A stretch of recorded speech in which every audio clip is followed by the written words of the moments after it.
bazolongola Naomi Kindoki. Et bien, moi j'explique les choses. J'ai toutes les vidéos possibles. Non, kokola samonyo sunamba mote mena kola sabino. Landa materi. Et à tout partager, bois bato kanza. On a zaïto des choses. Bah, Michel Zokota, il y a des choses. Ils ont dit non, non, tout ça c'est là. Ngayo na yo, vous partagez na bato combien. Pour ça, la émission, on a facilité à vendre. Tout partager dans nous, s'il vous plaît, tout partager. Ah, bazolongola Naomi Kindoki. Et ya basi ya baluba. Moi ça muluba soka za pembe. Ya ntuka na kadi ya Kindoki bazanga kate. Moi ça muluba soki kaka za pembe asubaka ndoki. Soka subaka te azalaka mwasi ya tata na ye ndoki. Soka za mwasi ya tata na ye te aza na Kindoki. Ya famille wana eza ndenge na bango. Ndima. Yo Congolais nga pe Congolais te. Ndima. Moto ya ndemde jelete mafuta sike ezangi wabino ya grande mkana kata actualité pene to misa wale bino basango bandeko babolingo boyoki ba propos ya ndeko na biso de show de nar pona basi ya ba luba epesi pasi pe mawa bato ba regretter balobi mais comment il peut dire ça nzamba mona papa mbolela bino ezangi wabino la grande dame bandeko babolingo to lisusu na lisolo Naomi Ngolela artiste comédienne Naomi Ngolela bandeko mambo masobele eza ya koyinda tant toloba ya koyinda ya koyinda et en fait c'est quoi l'histoire avant tokende na histoire tolobela nanu ba propos ya ndeko na biso de show oyo etumbi Zaïre ebeti bato mabaku moi personnellement batindelaki ngai morceau et donc totie vidéo wana te oyo bakolobaki bakolongola Naomi Kindoki effectivement ndeko na biso bana kosambela mpona ye eske eza mpe Kindoki solo bazolongola ye tokoya wana babanda kosambela mpona ye bref nde yango wana video oyo ya bakolongola Kindoki me ndeko na biso mangala bimisi epesi pasi yango nalobaki en passant nayebi te soki ndeko desho akokutana libaku ya kolanda émission oyo certainement peut-être en mumimona na miniature bato bakotindela ye ou soit na oprofite pe napesa pe kaka message na bandeko nyonso surtout bao basalaka mosala ya YouTube. Les amis tobeta biso nyonso mabaku mais ntango osala émission to pe analyse faut osala très attention ndeko desho biloko bimisi wana eza trop grave ntango naoloba trop grave ya kolobaki bana baluba soki aza pembe asubaka ou soit c'est vrai eya babiloko oyo ntango tozokola bato babandaka koloba na babumwana me ntango oya mwana moke ntango mpo okolo okomi matire oya matire ntango oya mokolo oya mokolo e babiloko oyo ekoki kokangisa yo na poto bamakambo bakipa yango te parce que ya nango poto tout le monde peut dire n'importe quoi sur n'importe qui ok na nulle part. Prophète Joël Francis Tatou, il a été traduit en justice. Le colo a propos ya boye contre Batété là. Je crois 2 ans passés, et ça qui année passée, année écoulée. Pero doa no sa ba buzz na ina ba makambo ya ba eva la wana to mona ba bilili bref, alobaka eloko mo sur Batété là que mobala mutete la tazo sambela aza je sais pas, il a utilisé terme moko ya Batété là na baloba soki mafumbe soki nini wana les gens rigolaient. Donc façon ya caractère to pe comportement na bango et a généraliser Batété là lobi ki mibala Batété là atazo sambela aza ndenge wana elo moya ba digère brutal ou encore bref ezaka biloko moya ba forme boye on l'a traduit en justice ba image wana ti lelo eza na YouTube Francis akenda ko samba asenga ba pardon ndeko de show crois-moi si vous allez na Congo on allait t'arrêter pour ça. Ah oui, eza discrimination. C'est vrai na poto peut-être le baké tu t'en fous ou encore mais ngana eza conseil d'amis, conseil gratuit tel que tu es eza na bato balingako ya na bato balandaka yo et na bato wana baluba baza ebele surtout basi parce que yo bafan no mingi eza bana basi yo bien bien bana mibali pe balanda na bango yo sko ndeko mo ba muluba lolanga ya pembe kando zoloba wana ya pembe lolanga na lingaka noko desho sko nazoka babilo zo bimisa wana Tu crois que ça laisse mon motema? Tu crois que c'est pelisi motema?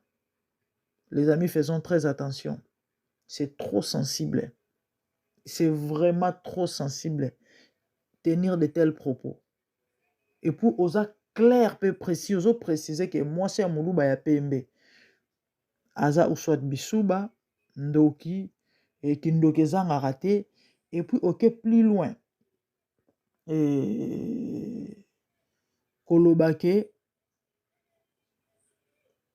babala Naomi na $5, et pas papa na selon coutume, parce qu'aza Muluba. Tu peux pas dire de telles choses. Depuis quand la coutume ya baluba, batata babala rabala na bon $5. En fait, il faut regarder ça la part des choses. Oui, c'est vrai. Masola qui nous na kati, oui.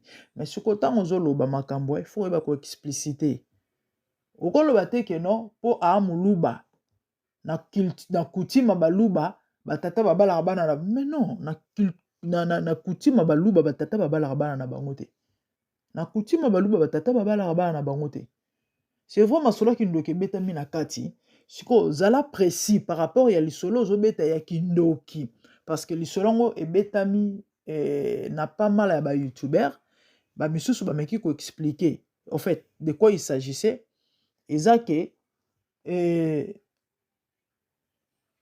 ndeko Naomi a mwasi abongela papa na bango mbongo et na mbongo wana Naomi alokota mbongo wana aliaka soki $5 et ma maman qui ndoki ya sorcellerie kota na kati de $5 on est net que nous sommes et papa n'a comment voyer le mari de nuit. Faut pas expliquer ma cambo. Tu peux pas dire que papa na bango balaye na $5 selon coutume baluba. C'est quoi ça? Na coutume baluba babala na bango te. You can't say such things. Tu peux pas tenir de tels propos, papa. C'est trop grave. Trop grave, mon frère. Et betisi mabaku bato bele ba sepelité. De yango bande on a eu sera bino musala ki chroniqueur et aka pas sipe mawa. De tout le monde a comme chroniqueur, tout le monde a comme chroniqueuse, tout le monde a comme youtubeur. Et on vient faire des analyses n'importe comment, dire, raconter n'importe quoi.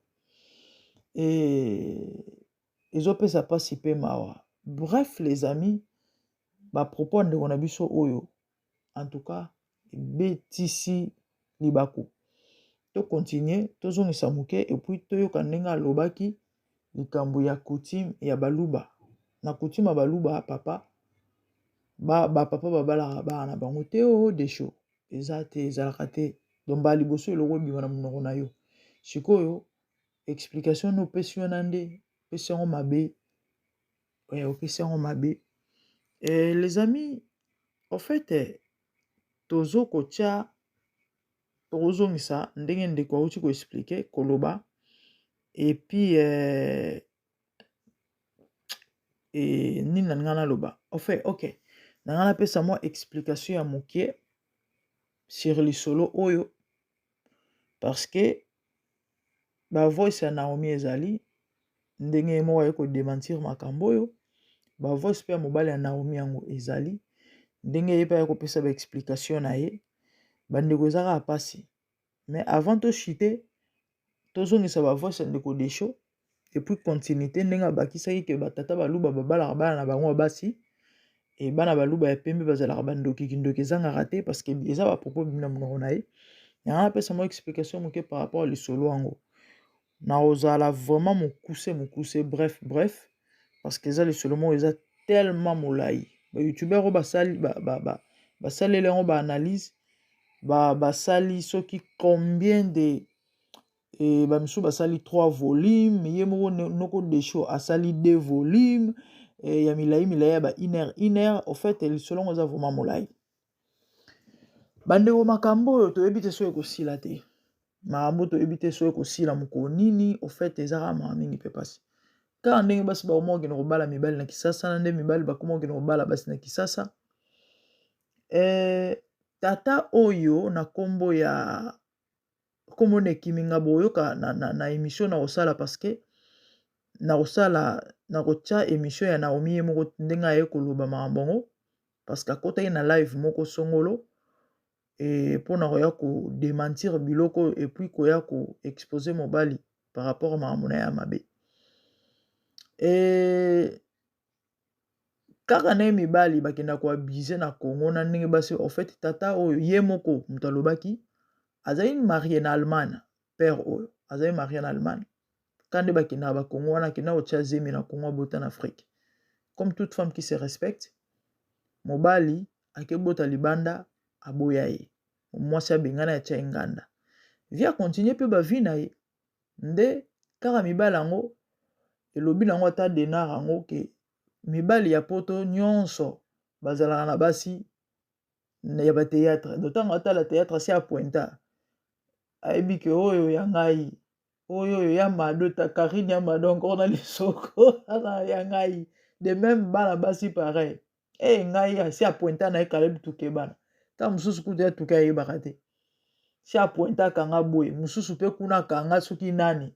Donc c'est comme ça bandeko tata oyo amonaka Naomi asepeli na ye abengi Herman Kasongo asenge numéro ya Naomi ndenge akoma kobenga Naomi bakoma kosolola balingani ina olingana ebe oya Kisasa tanga ye Kisasa love bakobi moyeto kena ba détail ya ba matakita kende zonga zongisa kende eloba ba congolais ekeye zongi to kena ba détail wana te. Bref na mukuse esali ke aye kobala Naomi Ngolela tango abali Naomi Ngolela na kobala na balaki ye ba ona baba ndenge ezalaka et s'avérait que selon le monsieur akangaka ndeko na biso na ba mibali na ba téléphone ndenge ezalaka kaka et puis na ba faute position. Bref eta mobali na bakanda na bazua abeta ye ba video yango kutu abetelaka ye wana ya ba makila afilma ngo ti lelo azali yango pesi ba chroniqueur esuki wana te do tata oyo bandeko nalobi teke makambo oyo alobi eza ya lokuta ndenge abeta Naomi mpona soi-disant kindumba na bandeko tata oyo na elongi oyo bomona vraiment moto mabe un monsieur immature que je n'ai jamais vu parce que nalandi ye bokolanda ye na émission mosusu na kosala mpo moyen totia nyonso esika moko ezala te oza trop molai.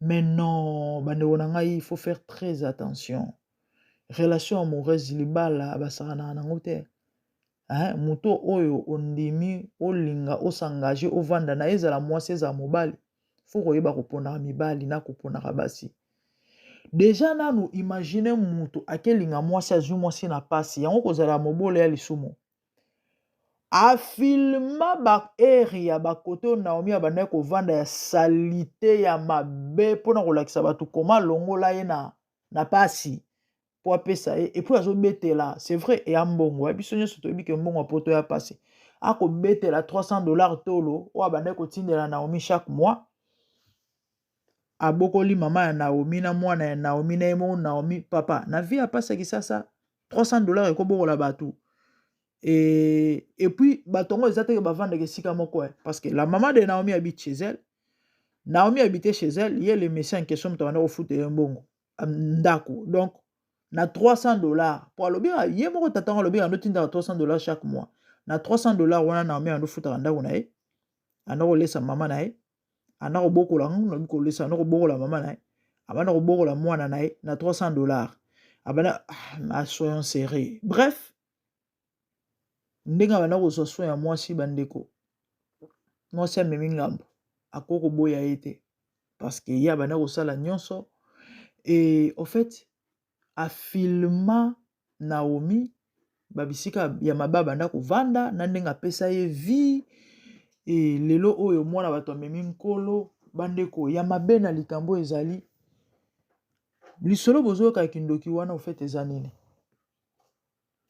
lisolo bozoyoka kindoki wana eza ke selon tatango ayoka lisolo babetele so pe na ndeko ya Naomi yango nyonso na boyoka ngo na ba voice ya tata oyo na otiela bino yango na émission mosusu awa te mais na opesa bino kana mukuse et Naomi Ngolela aza ndoki ana misala mabe selon tata oyo kindoki yango papa na ye muta pesa ye en même temps azala pe mwasi butu ya papa na ye. Ok d'accord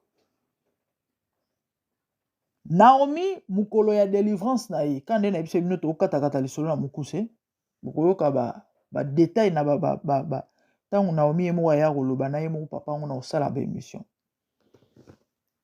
Naomi bandeko mukolo ya délivrance na ye soi-disant le monsieur ye abetela mobilité ayebisa ye pe mobilité ke aoleka délivrance. Le monsieur a su ça na nzela soki aleki na ye ya Naomi elo mo ba forme wana ayoka ye lisolo wana. Qu'est-ce qui s'est passé? Il a appelé le pasteur en question. Il s'est rendu na lieu ya délivrance. Bandeko boyoka mamba minene. Babomba keso pe na sima ya babenga ngo nini? Na sima ya rideau. Bomoni na ba église ndenge ezalaka.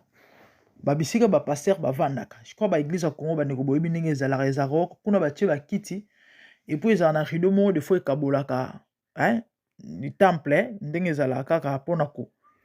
Donc le monsieur abatama pendant que baosala ngolé la délivrance tata oyo a filma délivrance wana. Donc lelo na minute oyo image wana tamboli na YouTube nde yango moni ba desho batie na bato mosusu tato apesaki bango kindoki soit disant ya Naomi. Et puis tomoni bisika balobi te ke aza kindoki to pe ya kindoki ka milimo mabe ezoloba même si c'était le cas. Sérieux? Est-ce qu'on peut faire ça? Est-ce qu'on peut faire ça? Et puis na ba pasteur imatir mususu. Ba pasteur mususu na ebité primérien. Il y a les secrets. Ezarana ba secret à ministère. Il y a des choses qu'on ne peut pas se permettre. Neti loko aboy. Eza abomination. Déjà il faut savoir si la chose est vraie. Si la chose est vraie. Est-ce que moi na moke ba pesa yiki ndoki na volonté na? Siko, une personne qui prend la conscience, parce que l'on a besoin, même une personne qui s'est ressaisie et qui reconnaît que nos façons de vivre,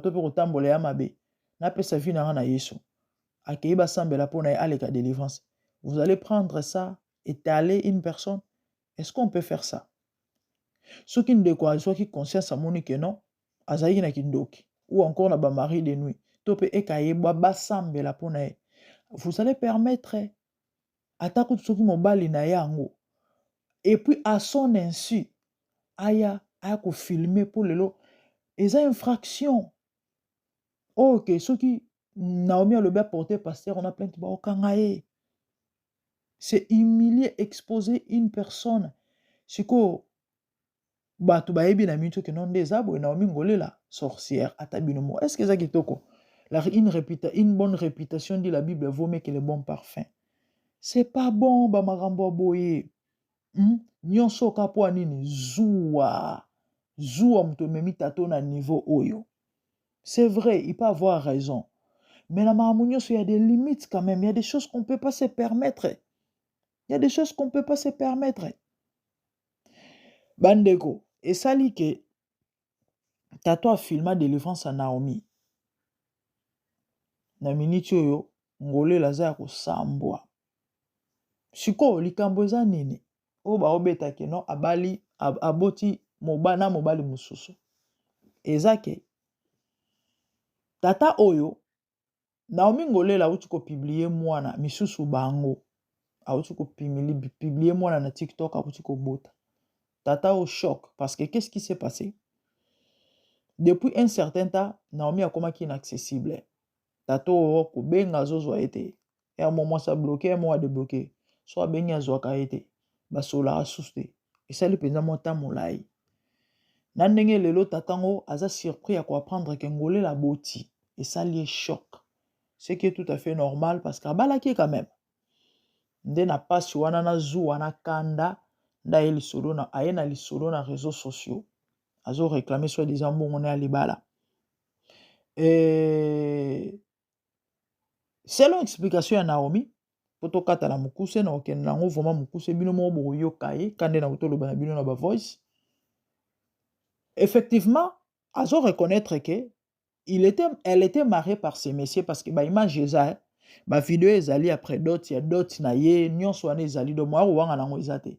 Alobi effectivement tata o abalaka ye. selon Naomi, depuis l'année passée, en février 2022, février ou mars 2022, divorce est prononcé. Bavandaki, parce que libala ezalaka na famille, libala oyo, on reconnaît, ezalaka ya coutumier.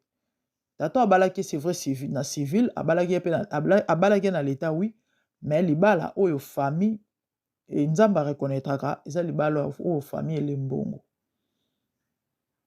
C'est on Naomi Ngolela, bakabonaka déjà. Papa na bango, avant de s'arrêter tato alobi que non, ça ne peut pas continuer. Cette histoire doit s'arrêter ici. Pourquoi? On peut une explication à le pourquoi. Bon, on chité na biso, et puis après, bon, on retient ba voice, il y a Naomi, et puis on retient ba voice, il y a tata o nenga zo kwa kize moi si. Moi, je ne dis pas que bilo tato azo lo beza ya lokuta, parce que après quand même on li boma teto kende to zonga. Mais sauf que na maramunyo so, il y a une façon, il y a ko sale la makambo. Bandeko, botala ka mibala okende kolinga na basa okende kolinga. Mokilo ya na makambo. Mokilo bomona oyo ya mingi ya pasi. Imaginez tata na ba Naomi aibisi fandisi tato po aloba na ye ke niveau mambo ezokendele, en tout cas libala oyo fwesila bandeko mobali ya ngolela banda kofinga bokilo. Les amis, quelle est cette femme? Ou à supporter to po à accepter ba kofingele tato abota ye. Quelle est cette femme? Ata to likambango eza soki ani ata kuto na sala adultère ango na ndako libala wa kofinga tato abota ngai, mais carrément libala ekufa. Et puis le monsieur reconnaît que afingaka tata ya batu ono afutaka amande, ye tata ngo alobi ka afutaka amande ezaki kanda tout ça.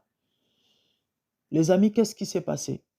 Mobali oyo kaboyo kaka déjà muto beta mwasi abuki na mino ba kila, et puis azoka ta son ta filma yango abomba ba image wana, et puis apesi pisa ba youtubeur de pona mona on est le kumu, le kumu. Est-ce que c'est permis d'abord de taper une femme? C'est écrit où? C'est permis dans quelle loi?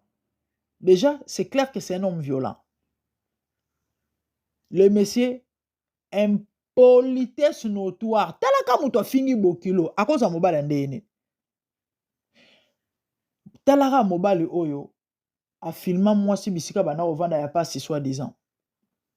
A filma ba image wana nyonso ezali ezaza ba youtubeur ba tia, moi je sais pas na tina otiango te parce que eza na importance te ou encore eza vraiment na tina te penza. Tabota la déjà babiloko ba élément on a mentionné les bino de une telle personne. Bandeko, immaturité na niveau moko non. Tata mukolo a plus de 50 ans. Naomi accusé de Mobulo. Siko chroniqueuse a piégé. Bino boyebika ba koni mama. Tsampelanga eza pasi eza mawa. Bandeko. Tata o alobi ke chroniqueur atuni alobi ayebisie papa Naomi alobi bana ko bima bima ba fille tete alobi te na bima ba fille tete te ka moko. Tata mukolo boy akwa ko suka wana te batuni nani atangi kombo na live bandeko. Sikoyo mosanto bato akoti minyati kanzambe kibombanda Naomi na mosanto. Pourquoi? Parce que tata alobi ka lala mosanto. Vous pouvez imaginer un tel monsieur et bazo pe ba osale pe mission le défendant, c'est comme si ay moto malonga. Mais ou immaturité na niveau nini vraiment? Est-ce que tu peux venir dire de tels propos? Quoi ko lo babilo ko aboye na émission na live que toi na ala mbala mobulu te bo, c'est vrai c'était exact question. Mais est-ce que vraiment falloir ko tanga komba mo santo ke obimana Martine mo santo? Ah nganzambe ba fia théâtre eza pasien. Ta façon bo samboa kuna zoro mabiala lo bake Seigneur Jésus. Niveau légèreté ba fia théâtre ba nango Seigneur nanga wanya soka ko luka vie. Bon vie on peut ba lukela ngondengwana. De vous coucher avec tout le monde, n'importe comment, n'importe où, n'importe quand. Et mon Dieu, Jesus Christ. Ouf! Nazangi na malobe. Siko botande bo sambwa. Botande bo sambwa. Botande bo sambwa. Donc Naomi alobi ke na tato bakabwana avec alobaki akoya ko jamais ko vivre na mobali ya boye. Raison pour laquelle babota pété. Nde toyoki na musika apparemment longola so bazemi ya tatango. Mais en même temps emo bakisi que le monsieur c'est un impuissant. Naomi ngolele bimi na munoko nanga te. C'est un impuissant. Et yango bato musu bapesi raison balobi que no tata koko boye puis na ba impuissance anga obebisa vie ya mwana bato atika Naomi kimia. Donc so landi émission oyo landa émission oyo ya Naomi à cœur ouvert et puis ya mobali na ye ya tata oyo komona ezokima ngai na otya kombo wana na vérifier su na otya bandeko mibala poto na basi ya poto nayebi te soki eza mpenza likambo nini avec vous bobala na bino teko bobala na bino peko bablessé de guerre na bablessé de guerre mais mariez-vous bobala na oyo boke lukaka bangambu kuna basi yango bokebana na poto na Kisasa esimba te mibali bokebana na Congo ezosimba te bazo koboyaka bino parce que façon bamabala yango ezokendele c'est tout à fait normal evanda te. Naomi balingani na tata on a espace à 5 ou 6 mois basali makambo nyonso libalo pende kovanda ozwaki penza ta suffisamment koyeba mwasi to mobali nao na 5 mois to na 6 mois et puis bosali tout nande baye ko prédoter ko doter donc et sali min espace à 6 mois ezala wapi plus grave mobali yango azaka mosika na poto 8000 km place olalela kolamukelaka yebi te amonaka te azalaka te mais c'est tout à fait normal mwasi atrompaka yo bandeko na ngai libala ezala lisano te o nayebi te tokoloba na monoko nini nayebi te toloba na monoko nini bapoze Yesu motuna par rapport à divorce alobi au commencement il n'en était pas ainsi so bolandi eyano wana réponse wana ya Yesu ezala réponse mo apesango avec beaucoup de regrets et de douleurs pour dire quoi selon les plans et la volonté de Dieu tant nzamba kelaki mwasi mpona mobali ezalaki bavanda bademere jusqu'à ce que la mort nous sépare quand nde tosalaka confession na église mais lelo libala ekóma nango elo mo bokutani lelo bobalani lelo bobalani lobi et puis les jours après bokabwani bandeko engagement ya libala ezalaka engagement lokola ma engagement nyonso te ezalaka alliance lokola ba alliance nyonso te j'ai toujours dit libala ezalaka kopa mosala te oyo kesimbi te na ozwa mosusu non libala c'est plus que oyo bato bamonaka mpe bakanisaka les mariages ezalaka baindividu mibale te bato babalanaka ezalaka bafamille et lorsqu'il s'agit de famille baimplication ezalaka spirituelle baréalité etango mwasi na mobali basangisaka nzoto ezalaka mystère bible ezoloba les deux deviendront une seule chair bokosakana na sexe boye te moto awuti na norme so nasili boye bokutani bobandi osangana bobalani et puis après ekomi mon dieu sikoyo balolenga boye vraiment sikoyo na miniti oyo Naomi ana maboko mobali mosusu alobi ke si bakabona baboyana ana droit korefaire mpe ya korefaire vie na ye le messie aboye kosigné mikanda divorce ndenge ezalaka kaka makambo eza somo mais na logique Naomi soki bobalanaki na nini soki bobalanaki na niveau ya l'état bon on dirait babalani na niveau ya l'état te on dirait ezalaki na niveau ya famille c'est vrai makambo ekei na niveau ya parquet parce que so pe Naomi moto aportaki plainte je sais pas elo mwa baforme wana parce que fallait mobali azwa mbongo na ye bon le monsieur ne voulait pas parce que ye alingaki mwasi na ye donc c'est clair que zuwa moto ememi mpe na ti na niveau oyo mais na minute oyo malheureusement Naomi ana maboko mobali mosusu ana Afrique du Sud parce que c'est un monsieur bandeko yaka pasi na posa kuta kocontinue lisolo yango eza te makambo makambo donc olela yo ntina ndenge ozalaka no chele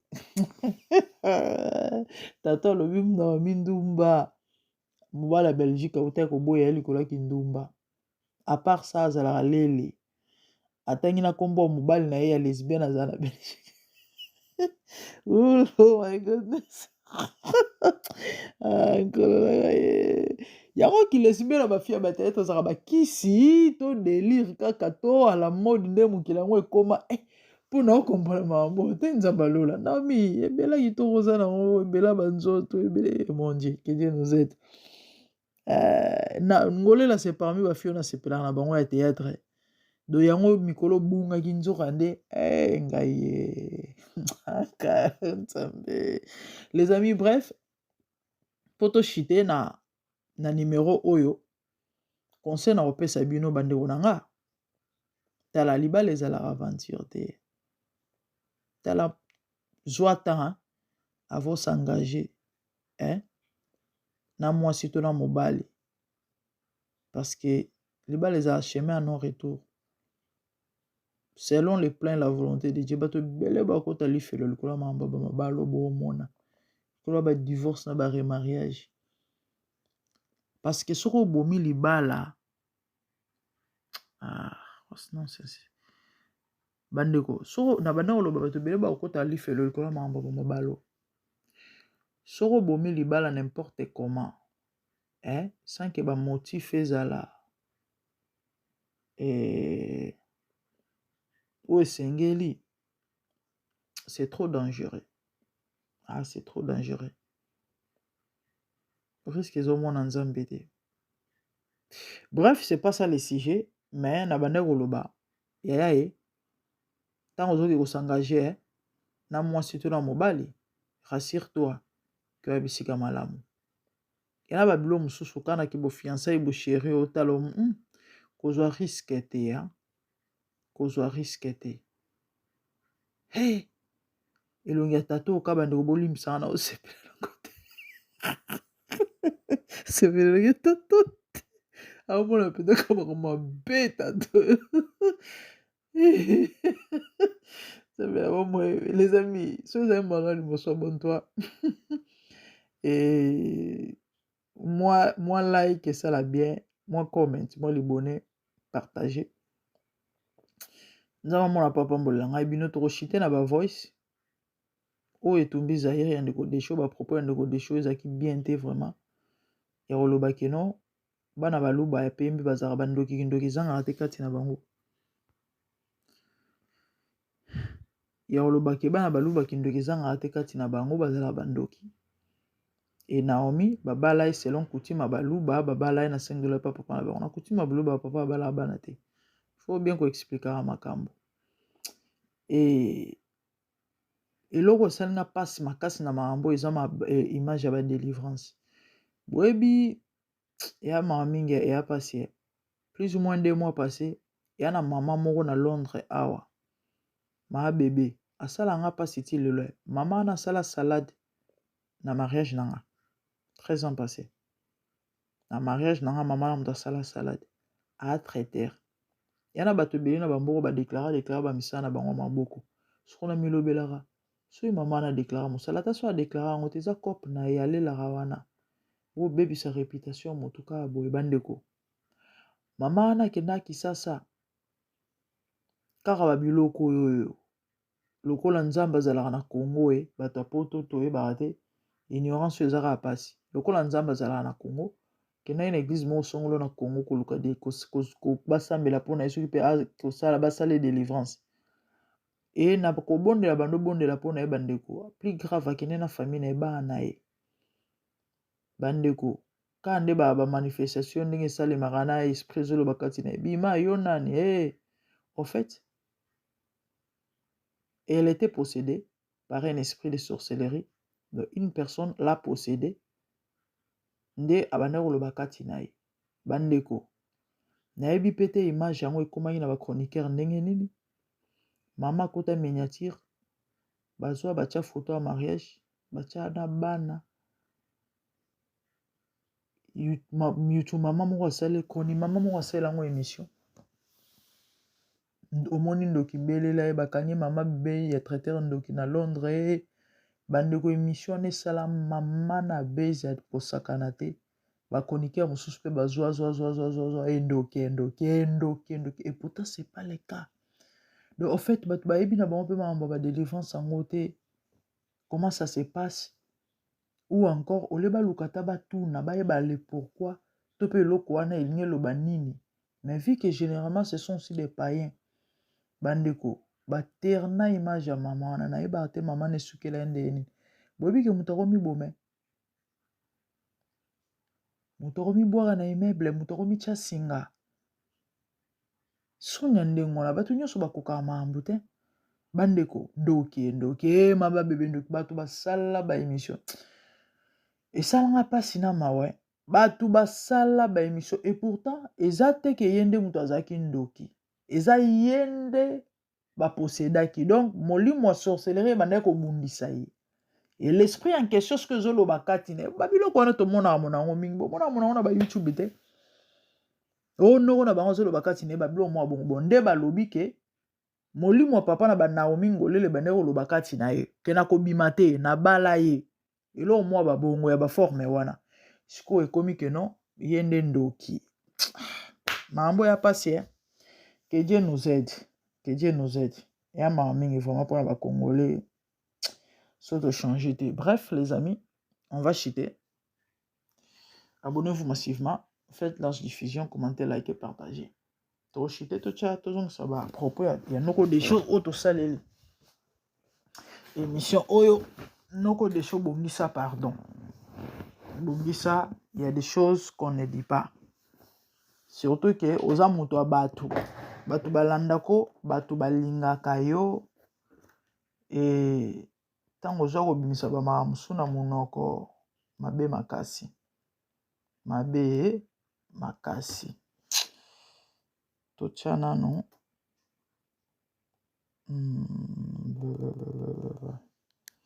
excusez-moi nazapi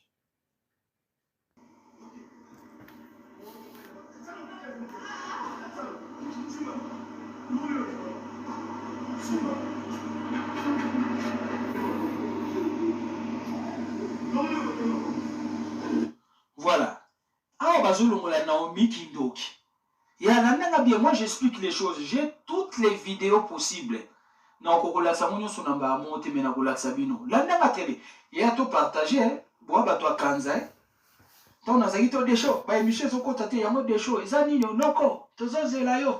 Ngayo na yo partager na bato combien. Pour ça la émission est facilité à bande. To partager non mon s'il vous plaît to partager. Ah bazolongola Naomi Kindoki.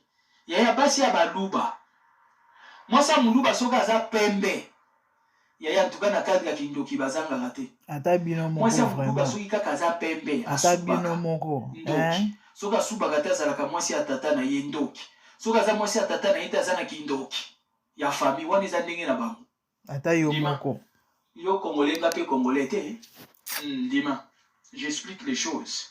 Oya monaki amunda pesi explication yo monaki te vanda calme meto yebi. Eza kwa ba mongo bazara miyibi. Ba mongo nyonso bazara miyibi. Eza kwa baswahili balinga kolangwa mingi baswahili balingi kwiti trop. C'est ça yaya eza kwa batakisanga ni pe kindumba. C'est ça. Eza kaka ndenga bakutima pa na biso eza pona mutu moko te eza bakutima pa na biso c'est comme ça to yebani. Ah bazolongola Naomi Kindoki yango.